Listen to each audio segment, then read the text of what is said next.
না বলছো না সবসময় আমার সারপ্রাইজ দিও। তুমি আমার জানে আসবে না, আমি তাহলে যাইতাম তোমার আনতে। তুমি কি হাত মুখ ধুইবা না? হ্যাঁ, এত দূর থেকে জার্নি করে আসছো, যাও তাকে হাত মুখ ধুয়ে আসো।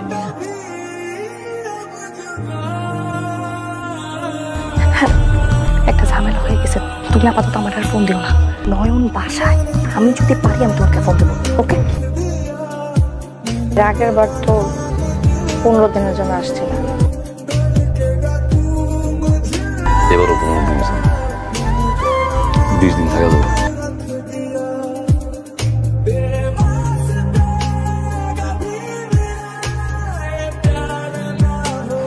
এত রাতে ফোন দিতেছো কেন? আমার পাশে শুয়ে আছে, যদি টের পায়। আমি তোমার বাড়ির বাইরে আসো। আমার বাসার সামনে মানে? তুমি আসো, তোমার সাথে আমার এখন কথা বলতে হবে, তুমি এখনই আসো।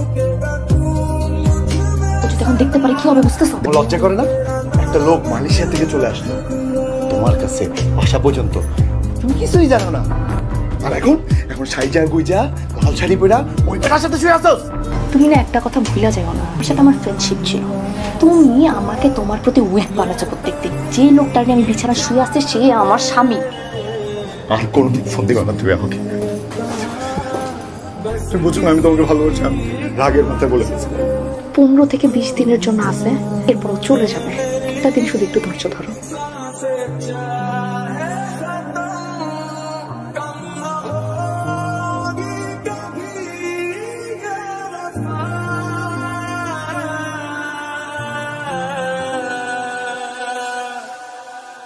তুমি কি করতেছো? এগুলো উঠো, আমি করতেছি। বিদেশে অনেক কষ্ট করো। কিছুই কষ্ট, সারাদিন কাজ করার পরে রাত্রে ঘরে ঢেকে রান্না করতে হয়। রান্না করার সময় তোমার কথা মনে পড়ে, তার আমি রান্না করতেছি, আমার বউটা কত কষ্ট করে।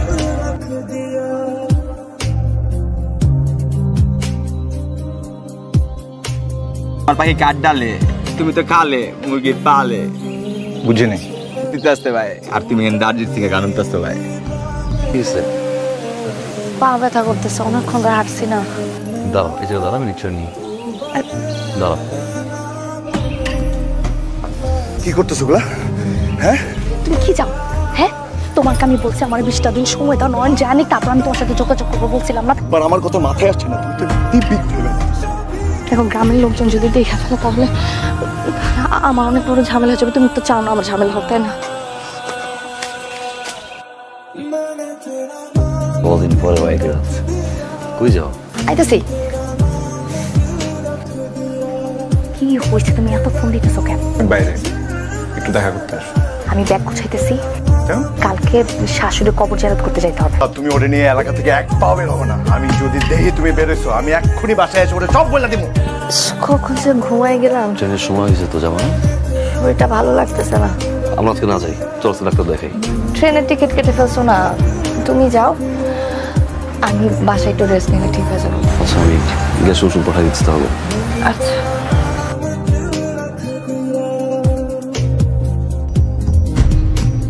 আমি বারবার বলছি ও যতদিন বাসায় আছে, ও যতদিন এখানে আছে ততদিন আমার ফোন দিবা না, আমার সাথে দেখা করতে আসবা না। তুমি আবার পাগলামি করো, বুঝাই আবার পাগলামি করো।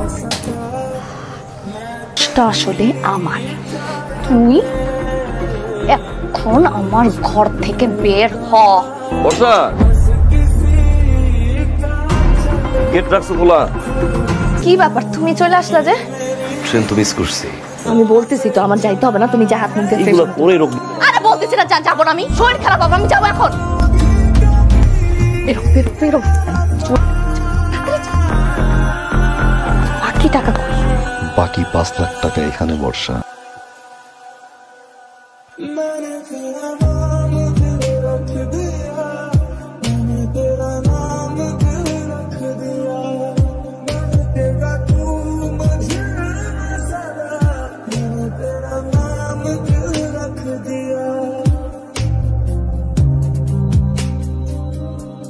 ভুল করে ফেলছে, আমার মাথা ঠিক ছিল না। আমাদের প্রবাসীদের জীবন তত কষ্টের, তোমরা যার দেশে থাকো একটা দিন যদি দেখতা, ঘুমাইতে পারতাম না।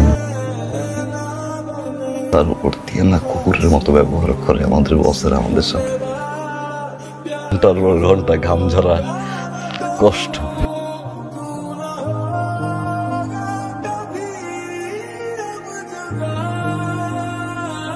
আমার পক্ষে তোমার সাথে আর সংসার করা সম্ভব না বর্ষ। আমি তোমার মৃত্যু কাজ এ তোমার সন্ধ্যায় আমার ফ্লাইট, মৃত্যুর আগ পর্যন্ত এটা তোমার সাথে শেষ দেখা বর্ষা। তুই ফোন ধরো না কেন? তুই 2 টাকা দিয়েছিলি না আমার কাছে? তুই যে দাম টাকা দিয়েছিলি, এই জন্য 10,000 টাকা আছে। জমির উপর জমির কাগজপত্র আছে। আবার ডিভোর্স দিছে, আবার ডিভোর্সের কাগজ দেখাইছে, আমার লোকে থাকবো না। চল নয়ন গেলে তুই আমার বিয়ে করবা? নয়ন গেছে গা। আরে বিয়ে আমারে যে মেয়ে আরেকজনের সংসার ছেড়ে আমার কাছে আইতে পারে, সেখানকে আমার কাছে আরেকজন